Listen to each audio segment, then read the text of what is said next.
Interesting. I'm glad that the experiment worked out. Yeah, there were some inconveniences, but the outcome is truly splendid. You did well, and actually surpassed my expectations.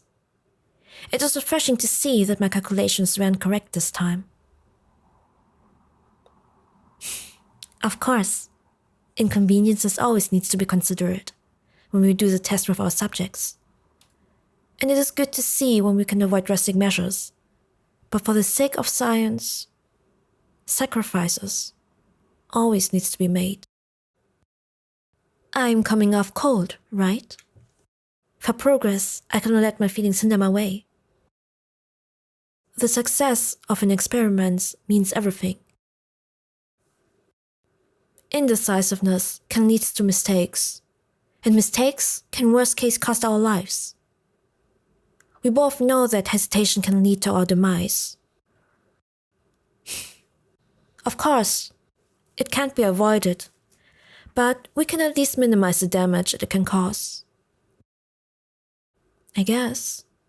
And we can't help to talk about science. It is a fascinating subject, which has enchanted me since I was very young. You would like to know me better?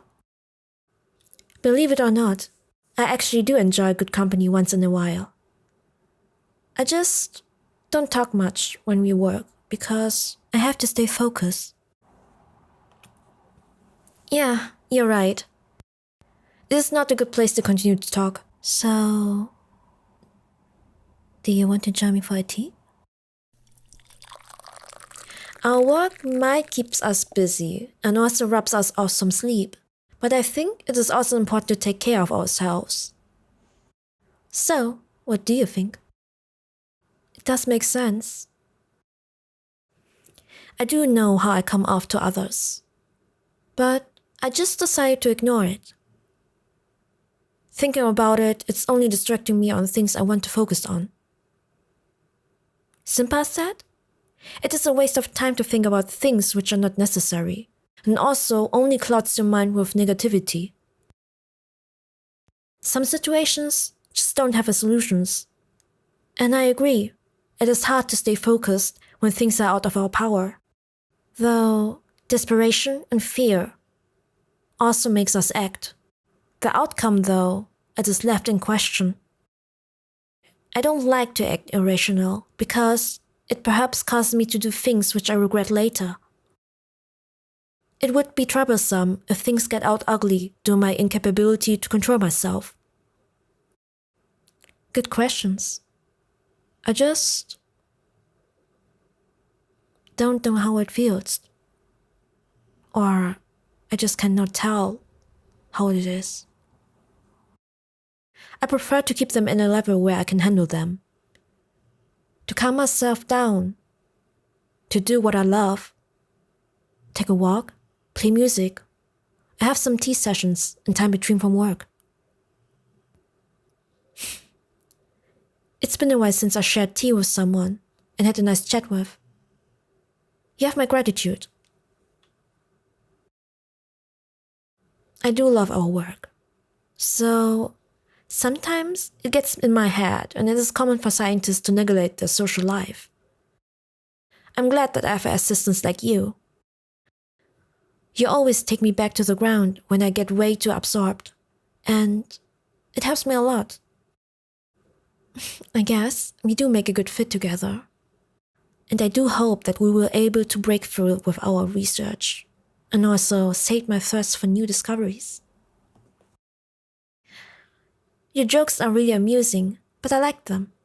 It does lift up the mood, and I do think it is needed, especially in our field of work. It feels nice to have you around, and also spending some time with you, just having a simple conversation, eating with you, and laying by your side. Those little things are one of the small joys in my life. Having you as my counterpart. It's not too bad, I guess. I make us some cake. Do you want some? I didn't put anything suspicious to it, especially because I'm offering them to you. Oh, sure. I would love to cook with you one day. It's already dinner time. You already prepared the food? That is very sweet of you. You're always good at surprising me. I know you're a great cook. Maybe we can make a cooking challenge together and see who would win. Let me phrase it like that. You mean as much to me like my research. But, of course, I put my research first. You asked for it after all. You already know my words don't hide the truth. And because you're so loyal to me, you earn my trust. I will reward you for the lovely meal that you cooked tonight. Also, we can continue with our game. It's been a while, so I think you agree to it to lend me a hand, like you always do for the lab. Just...